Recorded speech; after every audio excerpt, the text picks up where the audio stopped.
I'm with Carla at Weird Giraffe Games. We're here at PAXU. We're going to show off some games here. What you got? First off, we have this super large version of Roar and Write, which is it's super large. There's also giant dice over there. Can you throw me one? Oh, yeah. Yeah.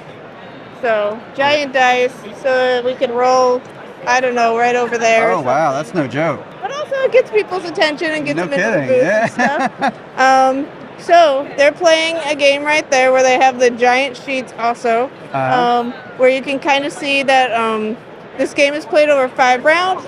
Each round you roll the set of 6 dice 3 times.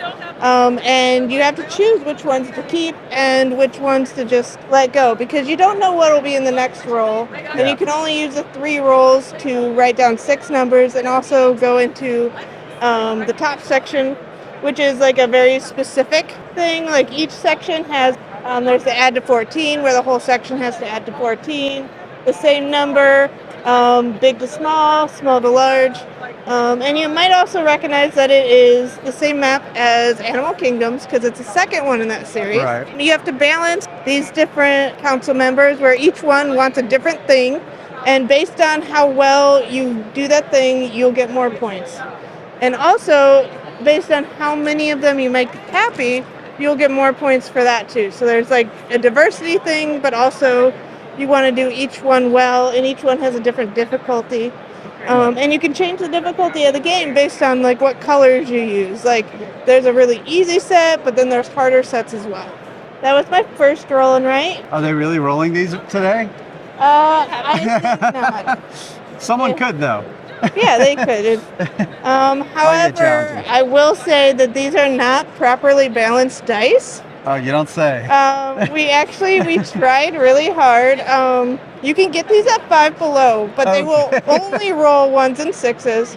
So Justin took them apart and put in some cardboard. You could feel it. You actually really tried to balance that. That's funny. And we restuffed it and fabric glued it all, so it's more balanced now. Right. But I would not say as balanced as manufactured dice. And now you can't sleep on it as well. Yeah, it's not a cushion anymore, but it's there's give and take. Do you want your game to work better, or do you want to be comfortable? That's true. So this one is the third in the Animal Kingdom series, where they're all kind of area controlled. And they have these like really cool meeples. I made sure to put in like the super cool, like there's turtles and crabs and seahorses and stuff. And this, we have a bunch of hex tiles where we'll make like this giant map, where some of the tiles are the capital spots, where those are area control. But then there's other goals that you want to do with these tiles. Like there's certain scoring objectives that depend on, like this one, you want at least 1 unit on a tile in this pattern. So there's different patterns you want to do. It is simultaneous action selection. So it plays up to 6 players, and it plays really well because you're all like choosing a move and then doing it. And if anyone like has the move all to themselves, they get a bigger move that turn. It's always the same play time since it's simultaneous, pretty much. It's a little bit longer just because like people. Because people. Yeah. We don't account for that. Like when there's 6 people, there's gonna be somebody that's like, oh, I don't know which one of these 6 things I want to do right now. Sure. Yeah, that's true. But yeah. With any game, It plays really well. The number of rounds actually depends on the players and playing reset cards. Like the reset cards let you take all the cards back into your hand, and you can do some pretty good moves if you've upgraded reset a lot. But every time somebody resets, the round tracker moves, things happen. Sometimes you get an upgrade, sometimes like you add a shark into it, sometimes you do a scoring round. And then if you do a scoring round, then all the objectives change and you get new things that you can do. Like maybe you want to have at least 1 unit in each capital tile, and then we have like certain things that happen during the game, like when you perform a deploy, put at least 3 of your units into Atlantis, where Atlantis is I don't know who took It's- Atlantis. Somebody took it. Oh, it's a lost city again. Which is just funny. Yeah. But it's this big thing in the middle where you can like put your units in there, and that is also area control at the end of the game. But you don't really know how many people are in there. What I it's like, hidden. Okay, yeah, cool. it's hidden. It's the hidden city of Atlantis. Right. Sometimes it's more hidden than other times. Yeah. But one reason I like this game is it's area control, but it's kind of friendly, and sometimes in sort of a passive-aggressive way. Like, we have that Atlantis situation where if anyone goes into Atlantis, like, you get a point. Yeah. And you get the area control at the end. So sometimes I'm like, here, I'm going to put you into Atlantis. You're welcome.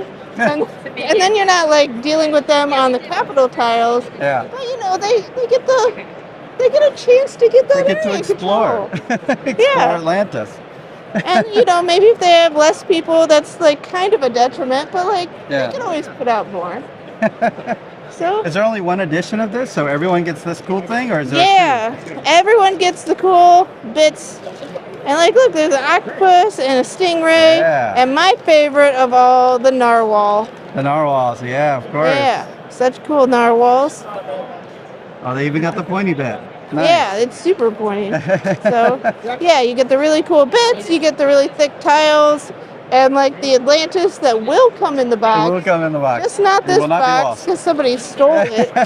But that's convention. Sometimes people just grab stuff. It's fine. I'll find another one eventually.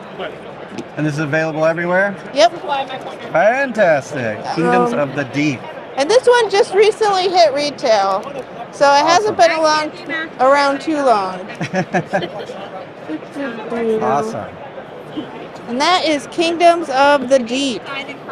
Now we have Gift of Tulips. Yeah, Gift of Tulips is one of my big favorites. And I recently got to revisit it because we did another print run because it's getting into Barnes & Noble. So we had to do Oh, that's awesome. special. Yeah, it's on BGA.